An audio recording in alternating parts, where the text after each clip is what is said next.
Good morning, ladies and gentlemen. My name is Clay, and I am the Bucks believer. Last night, we saw the Milwaukee Bucks pick up an essential 104-89 victory over the Brooklyn Nets in Game 6 of their second-round series. Had the Bucks lost this game, they would have gone home for the rest of the summer, but instead, since they were able to come away victorious, they will continue to fight in this series as we head into Game 7 with the winner taking all. This was an excellent win for the Bucks. They needed a victory, and with stellar play on both ends of the court, they got it. Khris Middleton was the star of the game for Milwaukee. He had 38 points, grabbed 10 rebounds, and was very efficient, shooting 11 for 16 from the field, 5 for 8 from the three-point line, and 11 for 12 from the free throw line. I want to start by talking about those free throws. In this game, Khris did an excellent job of manufacturing contact and putting himself on the line for those free throw attempts. He did a great job of using his body and manipulating the defender to create that contact, and that allowed him to really get going at the free throw line. In the first quarter, he had only 2 points, and both of those came from the line. From there, he was able to build up a lot of momentum as a scorer and started knocking down the open looks that he generated in both the half-court offense and the transition offense. From there, Khris erupted, knocking down three-pointer after three-pointer and mid-range shot after mid-range shot en route to scoring this massive 38 points in what was probably his best game of a series that has taken an excellent turn for him. Over the past 4 games, he's scored upwards of 20 points and been very key to the Bucks' offensive success. In the 2 games prior to that, he really struggled, and I think that it's a huge credit to Middleton that he's been able to turn his play around as much as he has, and he's really put the Bucks in a position to where they really have a shot at winning this series against a Brooklyn team that is, albeit, struggling with injuries. Khris also did a great job of taking advantage of mismatches in this game. That's an area where the Bucks had a little bit of trouble in Game 5, and they were called out about it from multiple sources. Prior to the game, Coach Mike Budenholzer did a lot of talking about how they need to take advantage of mismatches, both against smaller players like Landry Shamet and Bruce Brown, as well as hampered players like the injured James Harden. In this game, Middleton did a great job of that, going right at Shamet at every opportunity he got. If you go back and watch film of Chris's buckets, many of those buckets came in the mid-range over a Shamet who is much smaller than Khris and doesn't really have much of a shot of contesting those shots. Khris also was able to bait those players into fouling him on the three-point line as his shot fakes made those unsure defenders very nervous as they went up to contest a Middleton who is a great three-point shooter and instead ended up fouling him and putting him on the line as I've already talked about. So overall, just a great offensive game from Khris. He also played very active defense in this game as he continually successfully got his hands in passing lanes. He came away with 5 steals in this one. Of course, the offense was obviously where Khris shined the most, and one reason why he was able to get going as much as he did on offense was the passing of his teammate, Giannis Antetokounmpo. In this game, Giannis only had 3 assists, but 2 of those were back-to-back dimes that he dropped in the latter part of the second quarter, both of which came to Khris Middleton. On one of them, Giannis was attacking in the post, Khris's defender came over in a double team, and Giannis found his teammate for a wide-open three-pointer. On the next, Giannis was attacking in a face-up, pulled up for a mid-range jumper, saw out of the corner of his eye that Chris's defender, James Harden, had sunk over toward Giannis. Giannis took advantage of that, stopped his shot mid-motion, and instead kicked it over to Khris, who was able to catch it and knock down a three-pointer that was able to build up some momentum for the Bucks heading into the break. Giannis also had a terrific game as a scorer. He wasn't quite as efficient or as voluminous as Middleton, but he did have a great game, scoring 30 points and grabbing 17 rebounds while shooting 12 for 20 from the field and 6 for 10 from the free throw line. This was a game where Giannis was really able to get going in the first half as he was excellent attacking the basket. He had 19 points and missed just 1 shot, going 8 for 9 from the field in that first half. The 1 shot was a mid-range jumper that came in the first part of the first quarter, and from there on, Giannis rarely settled as he continually was attacking the basket, both in transition and in the half court. That was a recipe for success for the Bucks all series, as when Giannis has settled for mid-range and three-point jump shots, he struggled to convert them. On the other hand, when he gets into the restricted area, he's shooting 85% in this series heading into this game. That is a ridiculous percentage, and Giannis continued to convert those easy looks at a very high rate in this game. There was one layup that he missed in the second half and probably even the fourth quarter, but in general, Giannis did a great job of finishing whenever he was able to get to the basket. He also did a great job of taking advantage of the mismatches, very similar to what I talked about with Middleton. Blake Griffin was the primary defender for the Nets on Giannis once again in this game, and the Bucks did a variety of screening actions for Giannis in order to get Blake switched off of him. Giannis was completely comfortable attacking basically any other Nets player, as we saw him go after guys like Shamet again in the post, and he also was quite comfortable attacking Jeff Green, who is still coming off of an injury that may still be limiting what he's able to do on the defensive end of the court. After rarely settling in the first half, Giannis did get a little more jumper happy in the second half, as he was just 4 for 8 from the field in that half, but he still was very good for the Bucks, and his scoring and rebounding as well as terrific defense on the help side was a big reason why the Bucks won this game.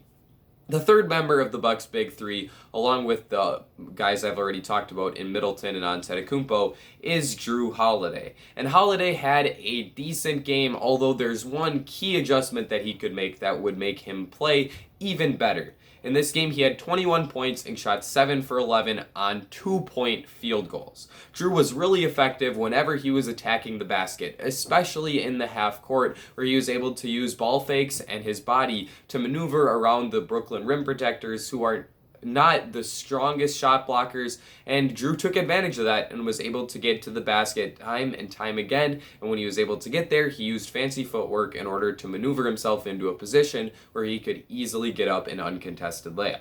However, Holiday's fatal flaw in this game was his propensity to take pull-up jump shots. Holiday went just 1 for 10 from the 3-point line, and every time he put one up, it was mostly a contested pull-up jumper in the first half of the shot clock. I would much prefer to see Jrue stop settling and focus on getting to the rim, because he was incredibly effective when he did get to the basket. Those jump shots are not necessarily his game. He did have a great season this year shooting 3-pointers, but he was always at his best when attacking the basket. Hopefully we can see a bit more of that from Jrue, and if we do, that'll go a long way towards him having a larger impact on the game than he did in today's game. And I don't want to understate how important he was to the Bucks. He guarded James Harden the whole game, and he also had those 21 points. So it's not like he played poorly. I just think that he could be more efficient, and if he can do so, it'll definitely give the Bucks a better chance to win. This game demonstrated the importance of every possession in the playoffs. You have to value every possession and treat it like it's the single last one in the game, and that it's going to determine the outcome.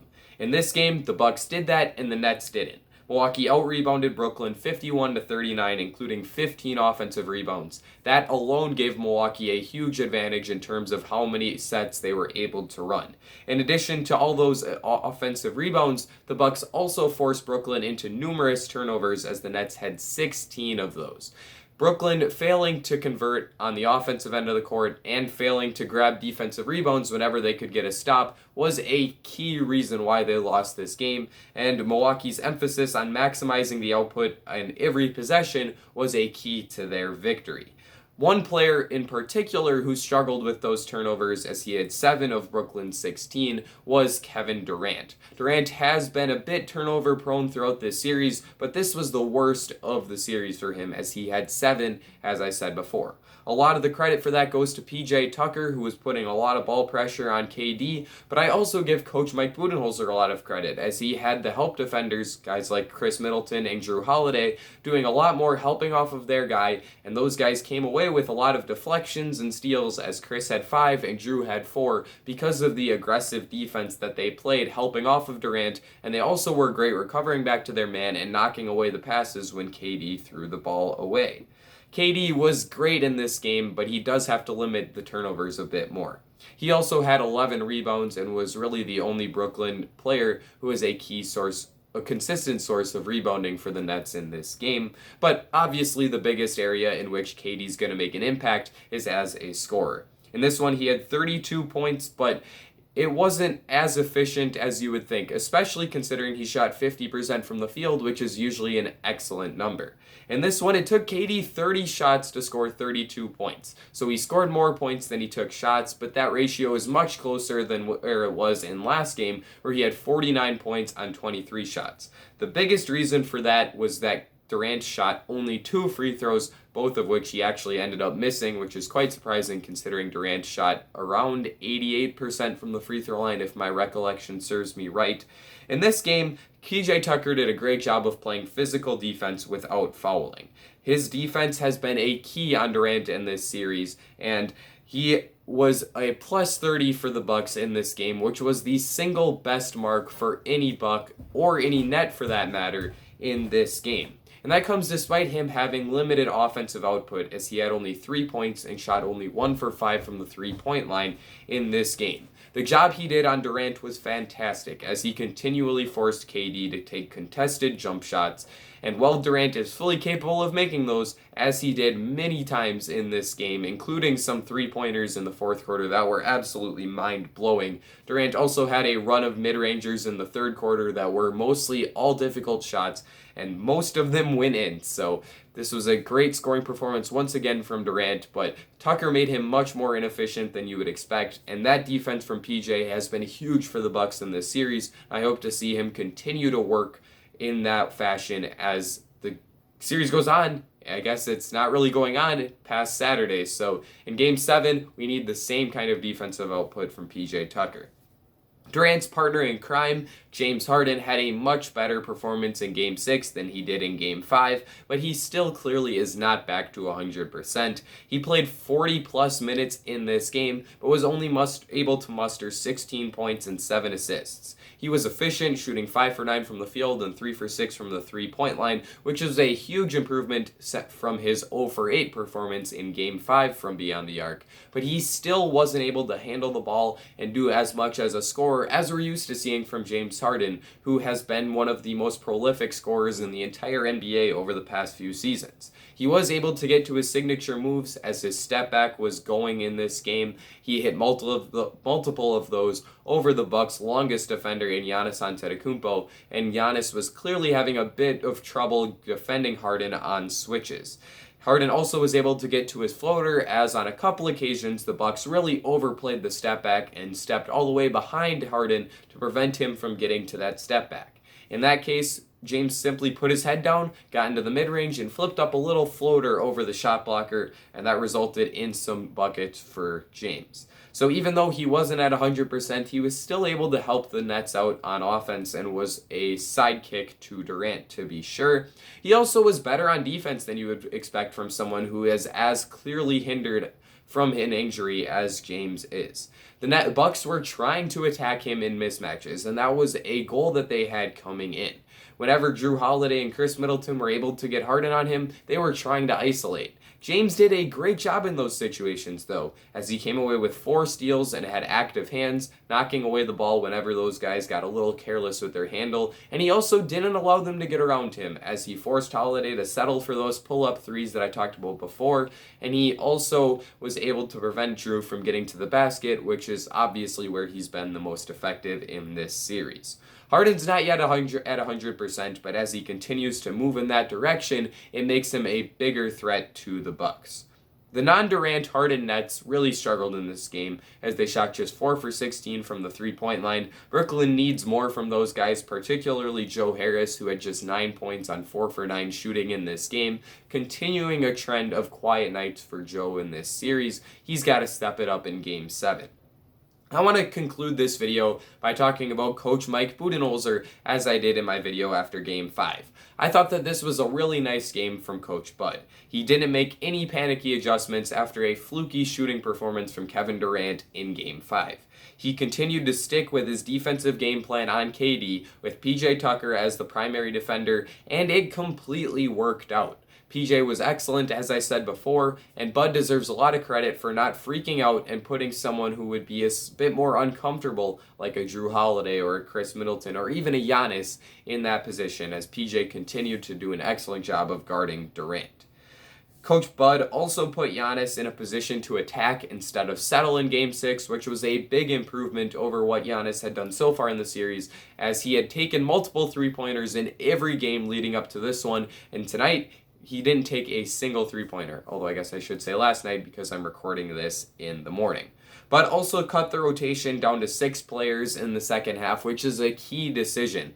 The combination of Antetokounmpo, Middleton, Holiday, Tucker, Lopez, and Connaughton was working out, and the Bucks did a great job of executing with those 5 players on the court, both on offense and on defense.